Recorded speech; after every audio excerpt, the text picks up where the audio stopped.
abençoe a todos os irmãos aqui presentes. Eu louvo a Deus pela vida do pastor dessa igreja, por me dar essa oportunidade de poder falar de Jesus para os irmãos. Eu quero agradecer a Deus também pela vida do irmão Fábio, que nos convidaram para poder estar aqui. Muito obrigado, viu, meu amigo? Obrigado. Eu tenho uma dificuldade muito grande, porque para a gente que está começando agora a pregar perto desses homens de Deus que está aqui no altar, é difícil demais. Mas eu vou pedir para os irmãos ajudarem em oração. Quem vai ajudar, diga amém. Deus abençoe os senhores, em nome de Jesus. Meus irmãos, eu gostaria de vos convidá-los para todos nós abrirmos as nossas Bíblias. Vamos lá. Eu quero ler com vocês o Evangelho escrito pelo evangelista Mateus. Mateus, no capítulo 1, e no versículo 6. Glória a Deus. Aleluia.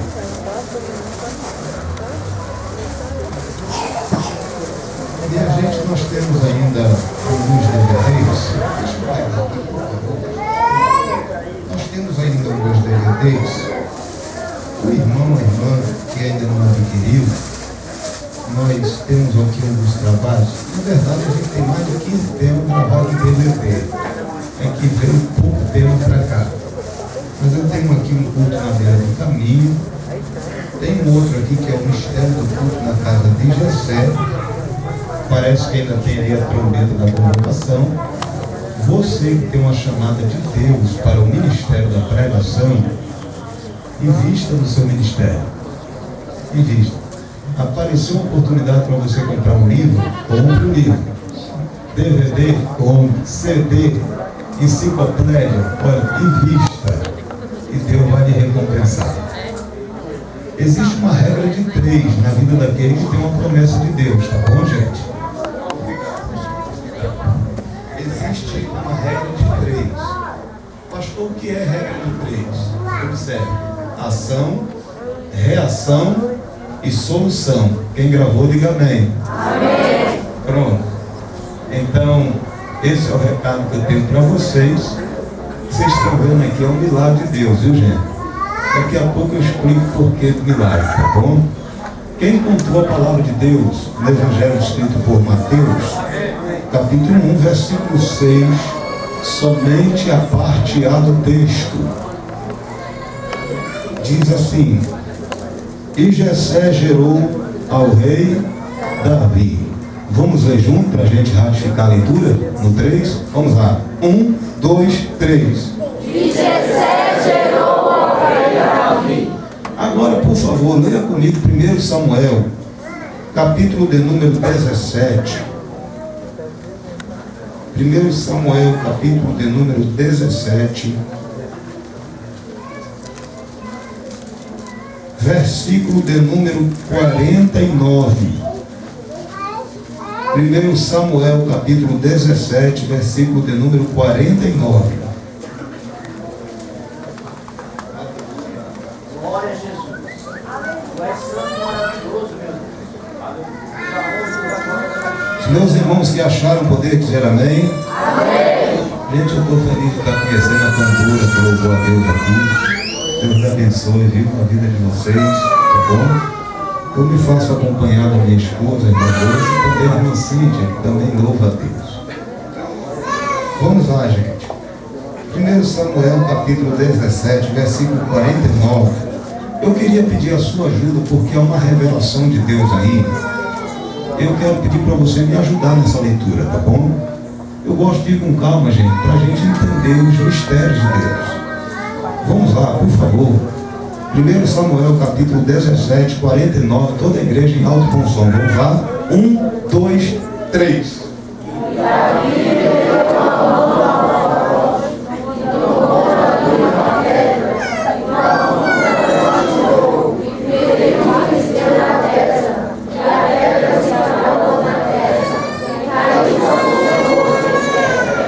Oh, glória.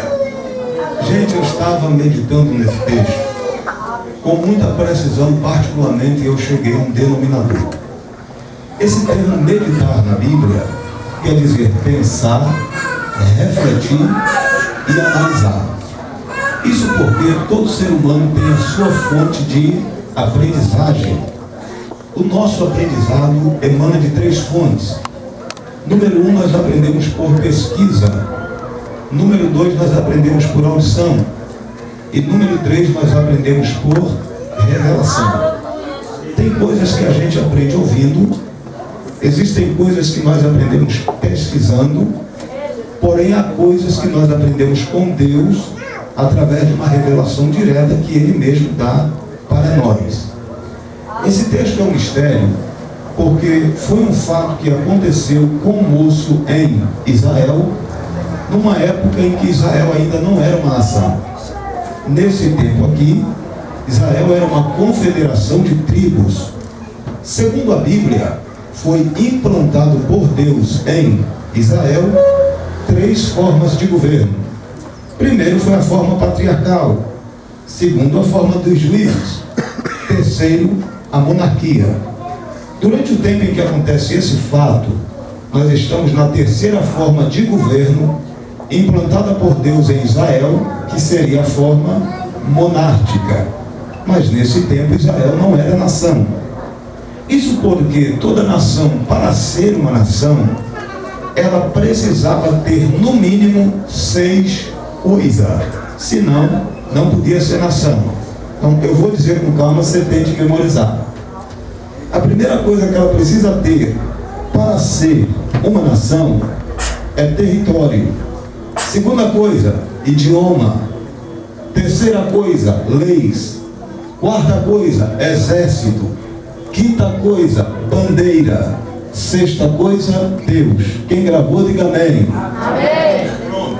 Eita, glória. Observe, Israel não era nação. E aprove a Deus escolher um novo rei para Israel. Interessante, gente, é que a Bíblia diz que Deus escolheu um moço chamado Davi.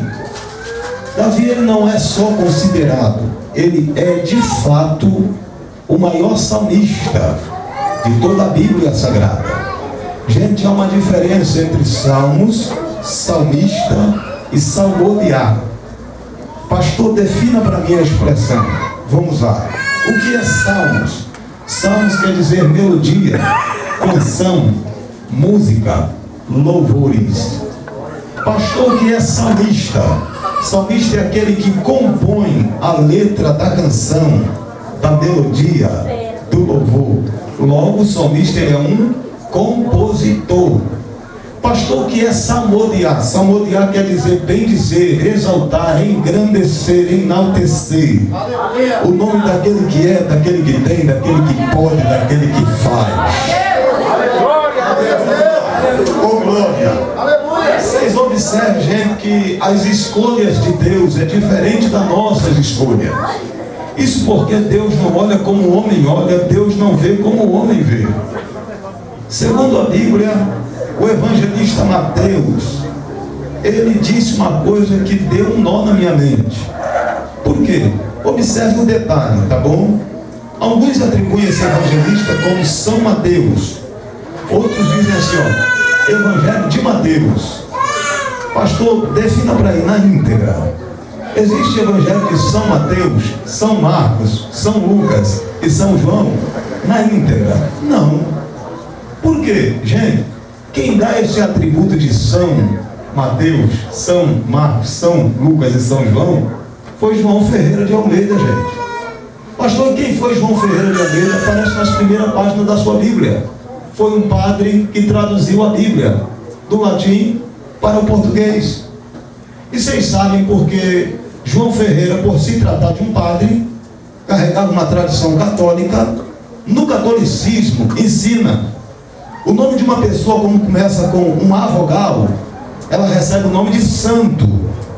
No catolicismo, quando o nome de uma pessoa começa com uma consoante, ela recebe o nome de São. Então quem dá o atributo de São é um padre. Eita! Interessante é que isso não cabe para nós. Não carregamos uma veia catolicista. Entendeu? Diga amém. Amém. Pronto. Então não existe são. Quem dá o são é um padre. E padre, gente, é formado em filosofia. Pastor é formado em teologia. A filosofia é diferente da teologia. Pastor, defina aí o que é teologia. Deus. Logia, estudo. Teologia, estudo acerca de Deus. Eu nunca vi um crente perder um duelo com um padre. Eita. Pode mandar qualquer padre conversar comigo, ele vai levar uma lavada. Por quê? Porque ele entende de filosofia e nós de teologia. Glória a Deus. Aleluia, Jesus. Então vocês observam, não existe o são. Pronto, quem já aprendeu, diga amém, gente. Eita. Pastor, e Evangelho de Mateus existe na íntegra? Também não. Evangelho de Marcos? Também não. Evangelho de João? Também não. Por quê? Deixa eu tentar explicar. Gente, o Evangelho é de Jesus. Aleluia. Não existe Evangelho de Mateus, não, senhor. O Evangelho é de Jesus. Agora quem escreveu? O evangelista Mateus. Aí sim. Agora, Evangelho de Mateus, não. O Evangelho é de Jesus. A igreja é de Jesus. Eu sou de Jesus. Você é de Jesus. Só quem é de Jesus está entendendo, levanta a mão para fora. Então já definimos. Mas olha o que o evangelista Mateus disse, olha, gente. E Jessé gerou ao rei Davi. Gente, eu fiquei encucado com isso. Porque só podia gerar rei em Israel aquele que era rei. Ou se o tal fizesse parte da família real, aí podia gerar rei. Gente, Jessé era um simples camponês, natural de uma terra chamada Belém. Jessé não era rei, outra, nem fazia parte da família real. E como a Bíblia diz que Jessé gerou um rei? Se o homem não era rei, nem fazia parte da família real, era contra a regra, não podia. Mas Mateus disse que Jessé gerou um rei. E eu disse, mas senhor, por quê? E aí Deus me revelou. Observe, gente, Jessé não era, observe, e nem precisava ser. Tudo que Jessé precisava era deixar Deus ser na vida dele. Aleluia. Olha, eu não preciso ser, você não precisa ser. Tudo que a gente precisa é deixar Deus ser na nossa vida.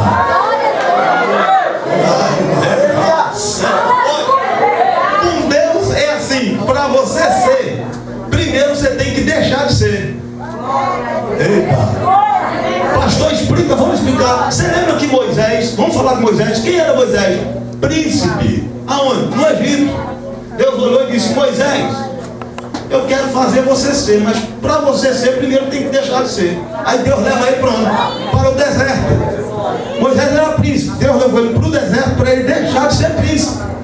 Quando ele deixou de ser príncipe, Deus disse, agora eu vou fazer você ser. Ser o quê? Representante do meu povo na terra. Com Deus é assim.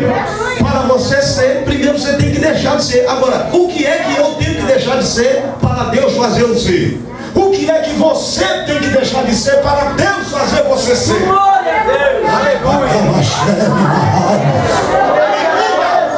As coisas de Deus é diferente, irmãos. E aprove a Deus. Escolher Davi. Eu disse, espera lá.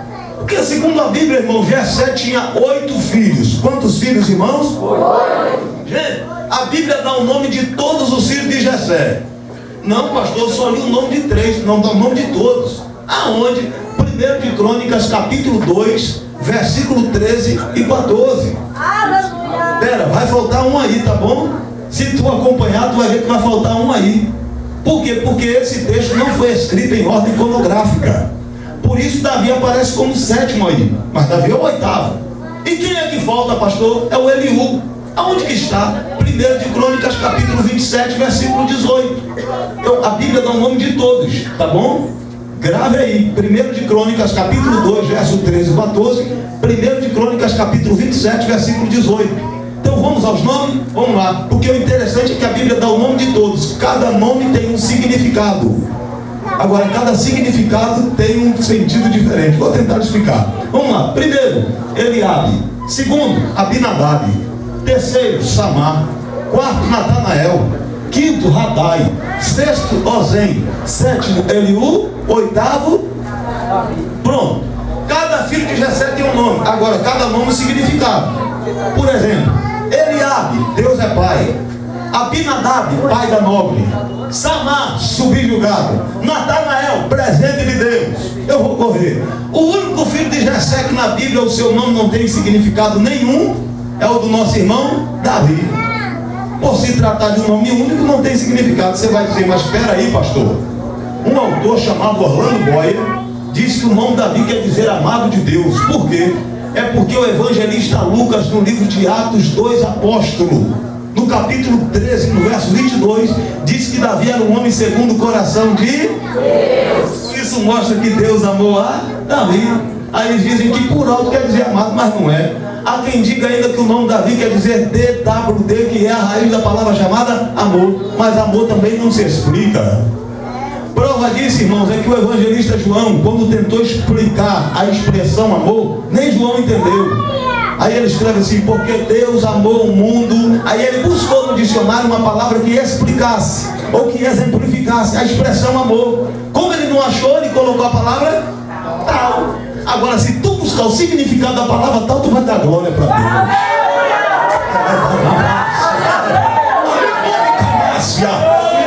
Observe, irmão, o único filho que não tem significado nenhum, Davi. Gente, era contra a regra Deus escolher Davi. Por quê? Porque o conceito humano diz, isso está dentro do conceito judaico, que quando Deus queria escolher alguém em uma casa, em uma família, tinha que ser escolhido o filho mais velho. Por isso ao filho mais velho era dado para ele um direito chamado de lei da primogenitura. O que é isso? Privilégio que o filho tinha na ausência do pai. Só isso. Então Deus tinha que escolher o filho mais velho. Isso é, pela lógica humana. Gente, nem sempre Deus depende da lógica humana para operar. A lógica humana pode dizer uma coisa. Quando Deus quer, a lógica divina diz outra. Pastor, explica. Vou lhe explicar. Que é lógica humana, que é lógica divina. Vamos lá. Em uma casa nasceram-se dois filhos. O primeiro chamava-se Caim, o segundo Abel. Pastor, quem nasceu primeiro? Caim. Pela lógica humana, quem era para ser escolhido? Caim. Mas a lógica divina diz que Deus escolheu quem? Abel. Em uma casa nasceram-se dois filhos. Primeiro chamava-se Ismael, segundo Isaac. Pastor, quem nasceu primeiro? Ismael. Pela lógica humana, quem era para ser escolhido? Ismael. Mas a lógica divina diz que Deus escolheu quem? Isaac. Em uma casa nasceram-se dois filhos. Um chamava-se Esaú, o outro chamava Jacó. Pastor, quem nasceu primeiro? Esaú. Pela lógica humana, quem era para ser escolhido? O Esaú. Mas a lógica divina diz que Deus escolheu quem? Jacó. Olha, nasceu Israel para depois nascer a igreja. Pastor, quem nasceu primeiro? Israel. A Bíblia diz que Deus escolheu quem? A igreja. Só quem a igreja entendeu, levanta a mão.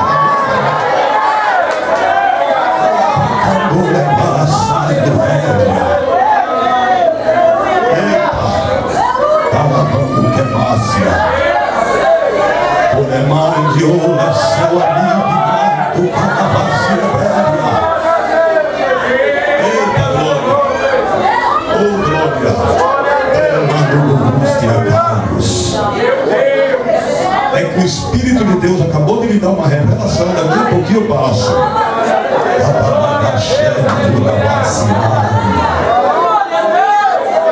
Vocês observam, irmão, que Deus trabalha diferente do homem. Deus não depende da lógica do homem para operar. Deus mandou Jessé fazer um culto na casa dele. Quem ia pregar? Profeta Samuel. Era o pregador do culto. E Deus disse, quando você começar a ministração, eu vou me revelar e vou escolher alguém. Aí você vai ungir aquele que eu escolhi. Ele disse, sim, senhor. E como é que eu faço para me saber? Deus disse, na hora eu lhe falo.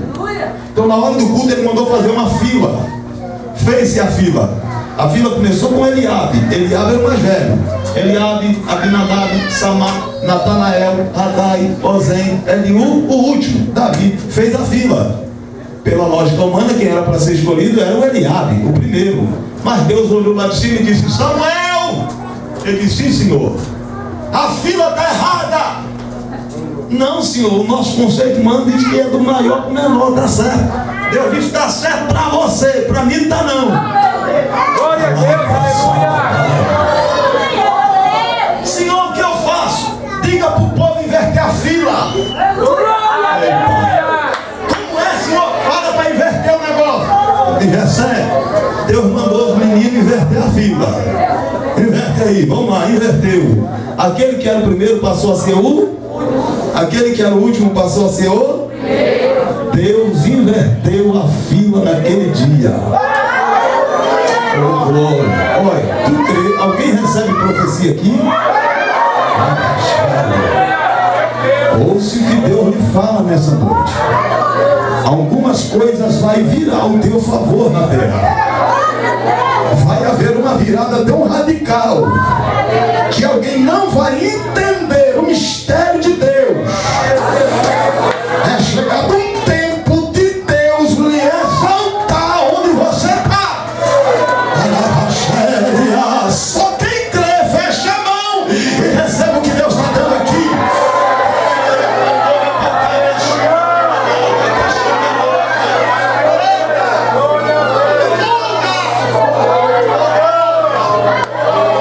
Deus é grande.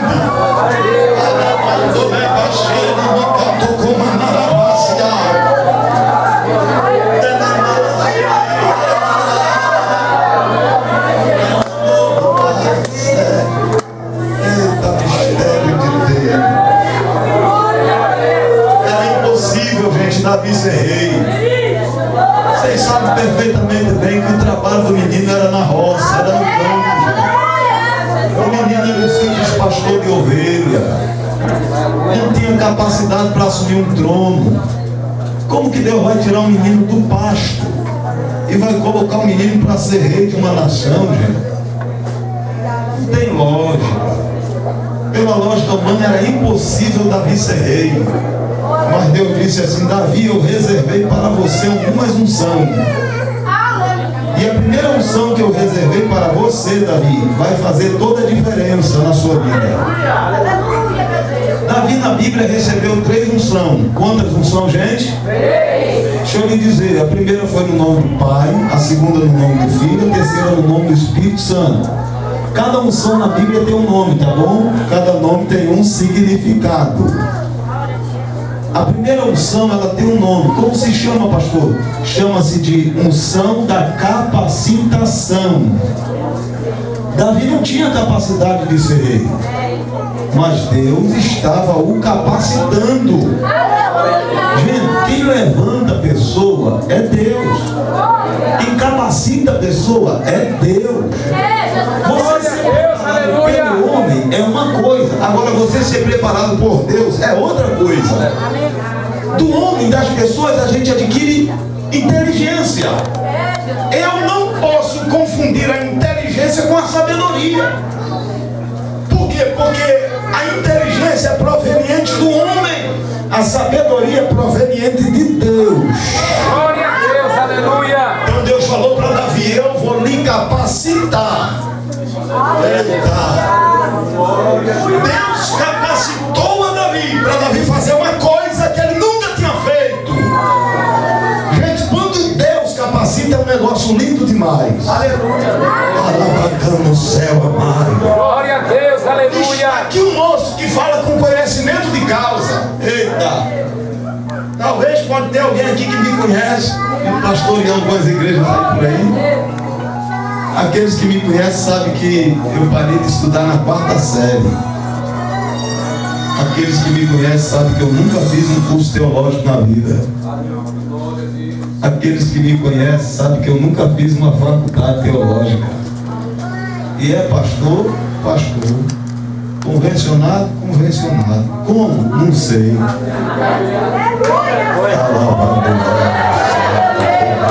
a Deus, aleluia.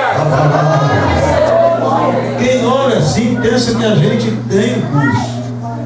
Quem olha pensa que a gente tem, mas não tem nada não, gente.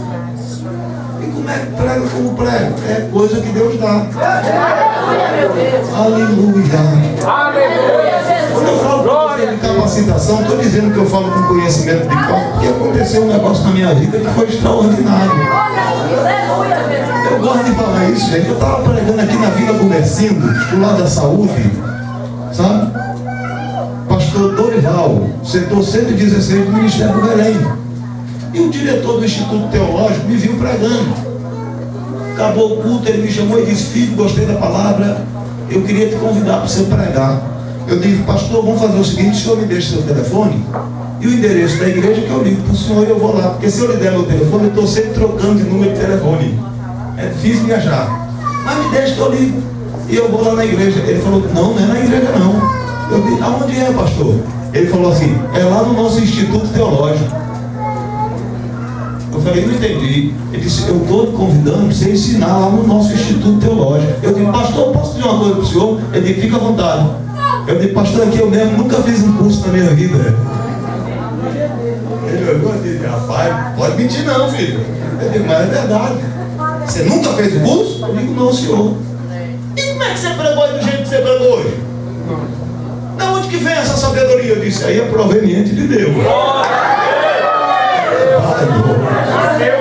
Eu disse: mas se eu te convidar, você vai? Eu digo: se o senhor me convidar, eu vou. Ele falou: na teologia, qual é a matéria que você ensina melhor?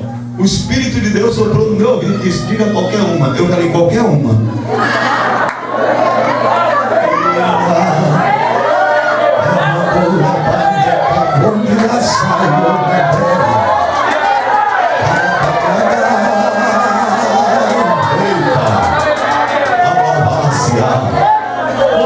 O senhor de blusa azul, do lado da irmã que está com um negócio verde assim, um pescoço bonito. Isso, é azul, é preta a blusa. É preto, pronto. Por favor, faça assim com a mão do céu.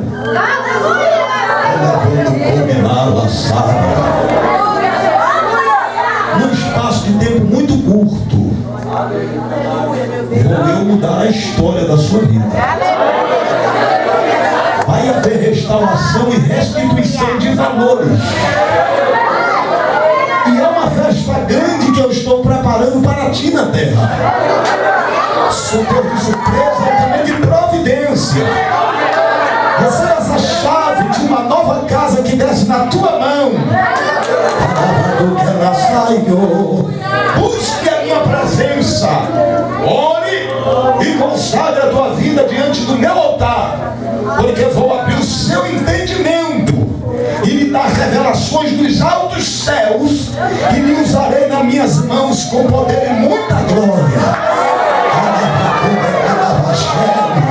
Saberás que eu falei contigo, eu vou lhe dar um sinal, porque já está a caminho.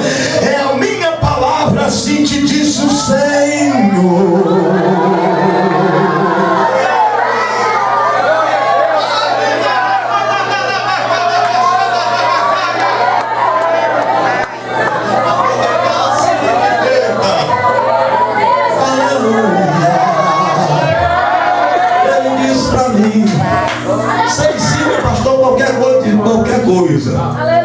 É que a gente está precisando mais de um professor de Deus de homilética. Entende alguma coisa? Um pouquinho.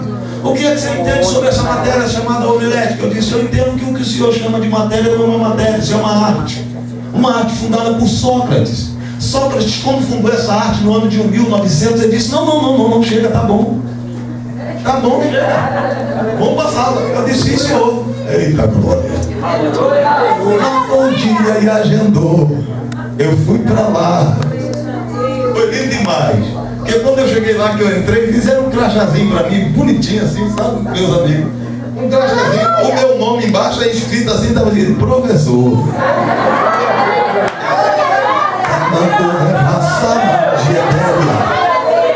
Deu um pulo, deu uma carreira naquele lugar. Eita. Ele olhou para mim e disse assim: filho, eu vou lhe apresentar para a classe. Querida irmã, está lá atrás, faça assim, por favor. Isso, segure de pé a mão.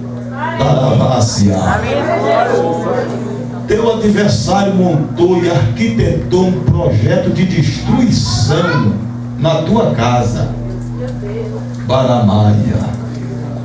Mas o Deus que lhe ama lhe trouxe aqui, para lhe dizer: estou fazendo uma mudança dentro do teu lar. Eu fecho a sepultura de um dos teus e põe um benefício material muito grande nas tuas mãos. Enquanto aquele porque eu sou o oleiro e estou mudando a vida daquele barro. Entende?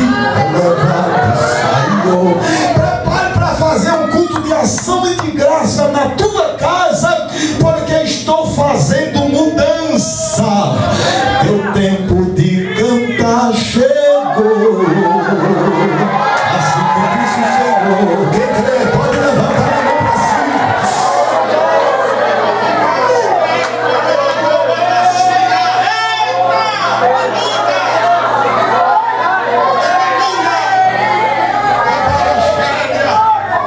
Ei, glória!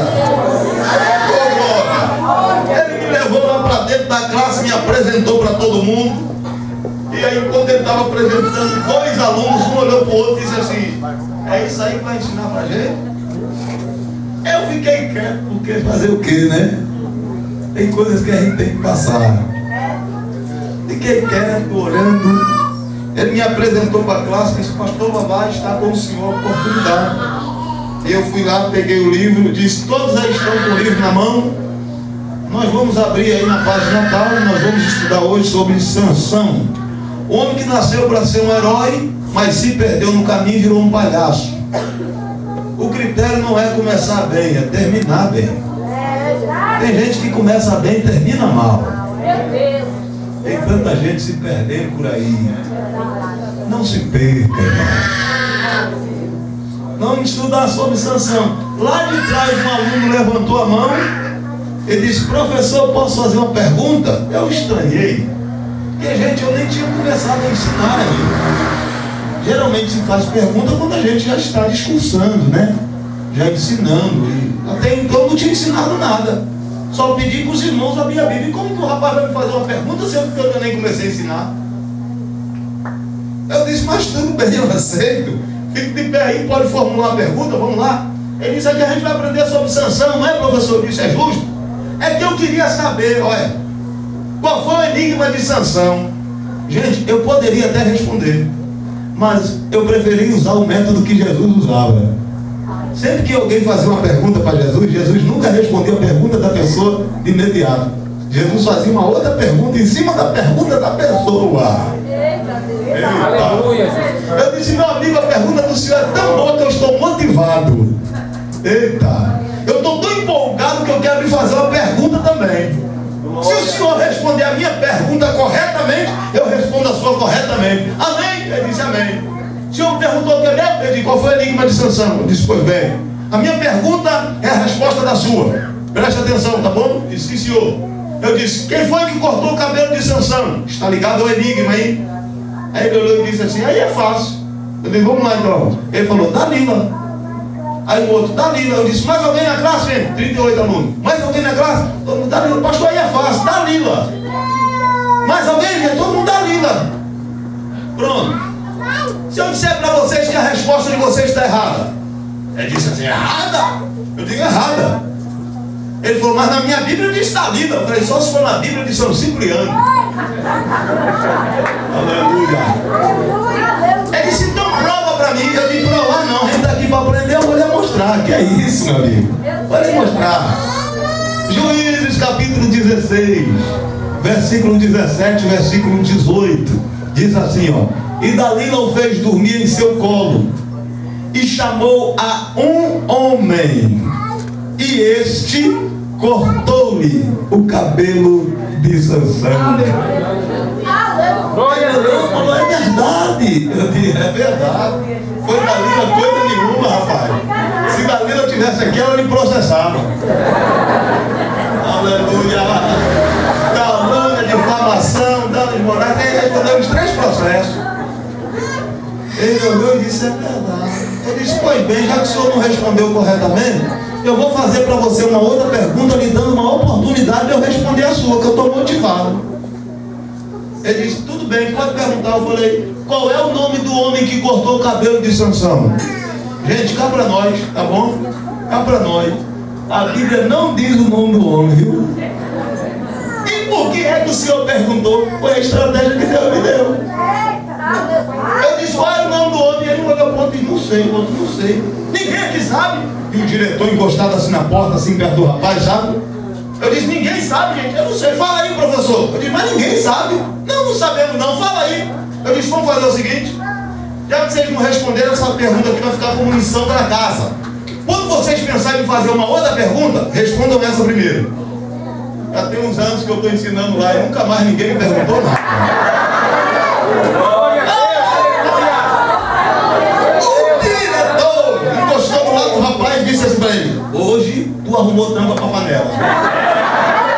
Aleluia! Eu não sabia. Todo professor vinha lá. Esse rapaz fazia umas perguntas polêmicas, colocava os professores em dificuldade, os professores envergonhados, pediam para ir embora. Quando eu entrei lá, ele disse, é mais um. Só que ele se enganou, porque eu não entrei lá dentro sozinho. Jesus entrou comigo e me deu estratégia buzeta. Sim, Jesus.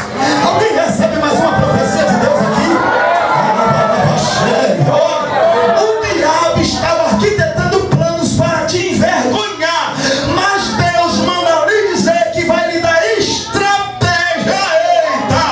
O nome do Senhor vai ser glorificado, você não vai ser envergonhado, porque quem serve a Deus jamais é envergonhado. Quem recebe, fecha a mão e toma posse do que Deus está dando.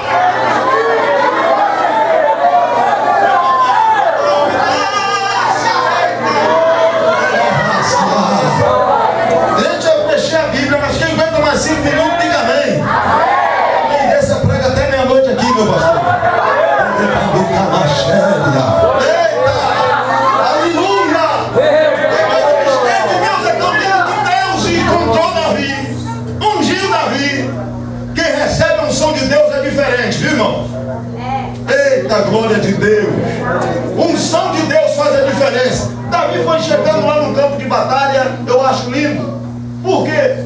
Porque eu encontrei algumas razões porque Deus escolheu Davi. A primeira razão é porque Davi não tomava nenhuma decisão sem primeiro conversar com ele. Tudo que Davi ia fazer, gente, Davi conversava com Deus. Ia para a oração. Olha, há uma diferença, tá bom? Entre orar e rogar com rogar e clamar.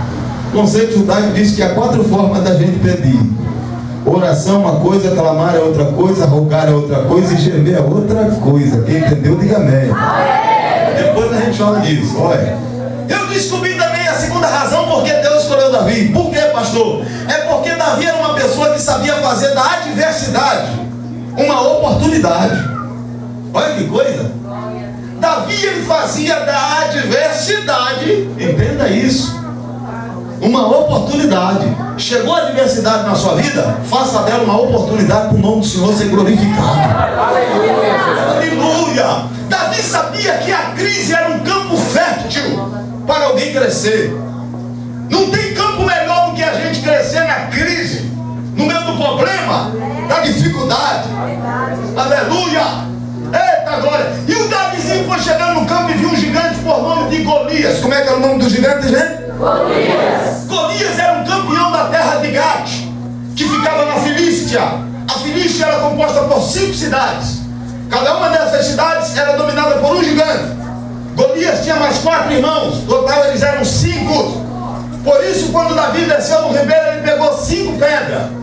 Cada pedra tem um nome, cada nome tem um significado. Mas quando ele pegou a primeira, ele estava dizendo: Golias, perturbado, essa aqui é para você. As que vai sobrar na funda é reserva. Se os teus irmãos quiserem vir, manda vir, depois tem reserva na funda.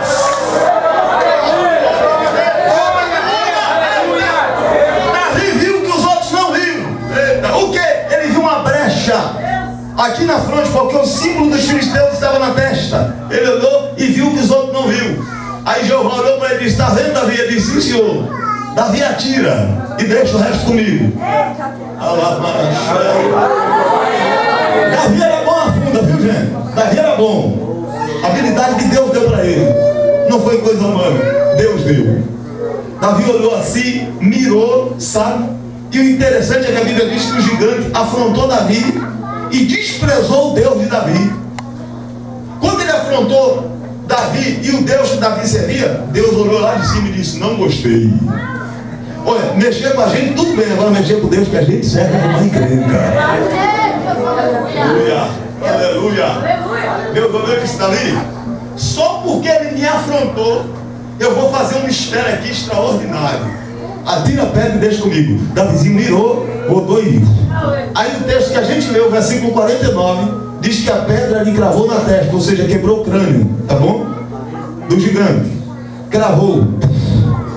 E ele caiu sobre o rosto. Aqui é que está o segredo, tá bom? Caiu sobre. Pela lógica, gente, era para o gigante cair para trás, tá bom? Pelo impacto, aqui, rodando aqui, para trás, certo? Mas a Bíblia não diz que ele caiu para trás. A Bíblia diz que ele caiu para frente, caiu sobre o rosto. Por quê? Olha lá, quando Davi jogou, que cravou que ele ia cair para trás, ele disse: para trás não, porque a sua boca me afrontou. E a boca que me afronta vai para o pó, vai para a terra. Cai para frente. Cai para frente.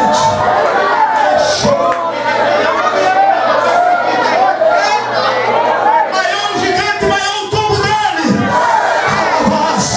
Não tem gigante diante do escolhido que Deus levantou para fazer a diferença.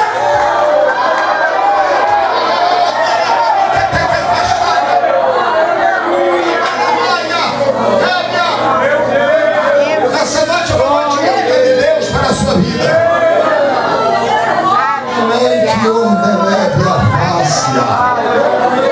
Deus quer marcar a vida de alguém aqui nessa noite. Davi recebeu uma unção chamada de unção da capacitação. É essa unção que faz a diferença, irmão. Eita glória! Existe uma diferença entre a gente achar que é e uma diferença entre a gente ser. Eu não posso achar que eu sou, porque Deus quer fazer eu ser. Oh glória! Aleluia! Aleluia! Deus revelou esse segredo para alguns dos patriarcas. Olha, existe uma coisa mais importante na terra do que o homem ser abençoado. Abraão olhou e disse: como é que é, Senhor? Mais importante do que a gente ser abençoado? Eu disse sim. E o que é mais importante do que a gente ser abençoado, Senhor? Deus disse: Abraão, seja uma bênção. Tem gente que é abençoado, mas não é uma bênção, é uma perturbação. Perturbação em casa, perturbação no trabalho. Deus disse: Abraão, não basta ser abençoado, tem que ser uma bênção. Para andar comigo tem que ser uma bênção, Abraão. Para você andar com Deus, você tem que ser uma bênção. Aleluia!